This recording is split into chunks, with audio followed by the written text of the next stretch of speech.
Shalom and welcome to another episode of our continuing series called Faith Journeys with God in the Land. We're going to talk about King Saul here at this site of Bethshean.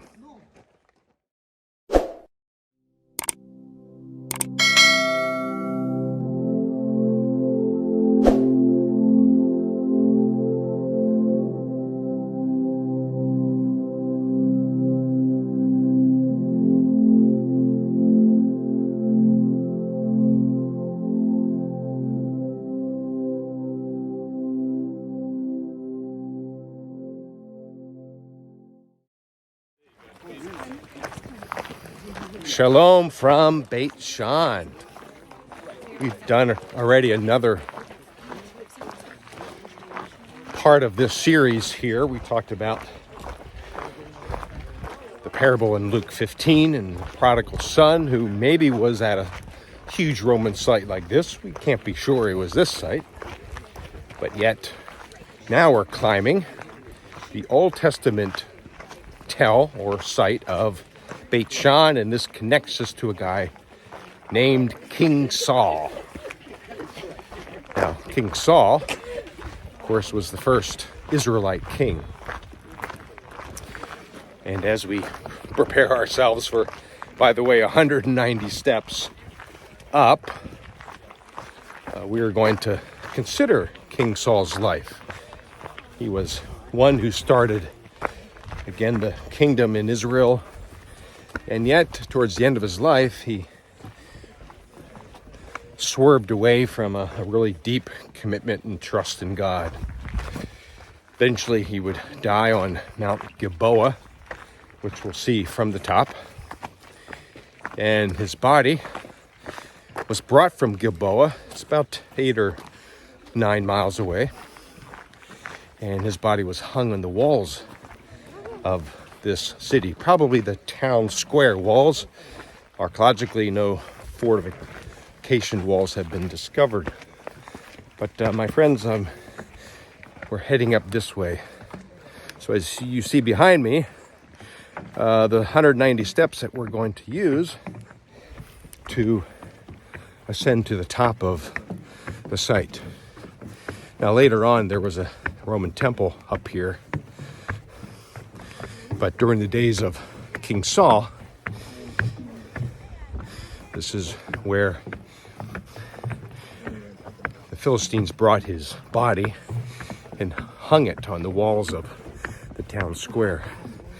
Maybe we can learn a few life lessons from King Saul.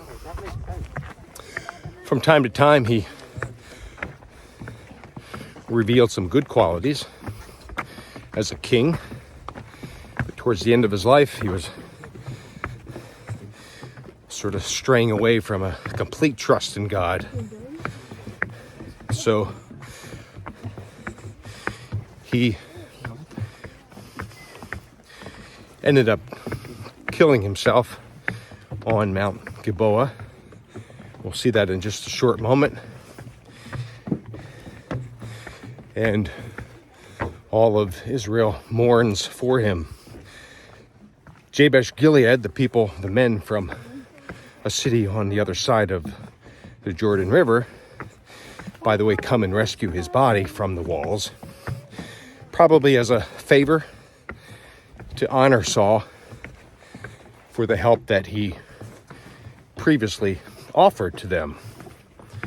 But here we are getting, after some huffing and puffing, to the top of this archaeological site, where now you can see the Roman city below, that of course was much later than the time period of Saul. But let's just step back and talk about Saul and conclude that perhaps pride is what got in the way of his commitment to God. He wavered. He sort of veered off the path of trusting God in every situation. Of course, for about 6 chapters in 1 Samuel, he chased down David, trying to confront him in about 15 or 16 locations. And in Gibeah, he would actually meet David there at the spring in the Judean desert because he was jealous of David's success. Perhaps Saul was pretty insecure of himself, and certainly a proud heart is no way to display or to practice a faith journey with God. So I know how it works in my life when pride gets in the way, when I think I can do things my way without relying on God.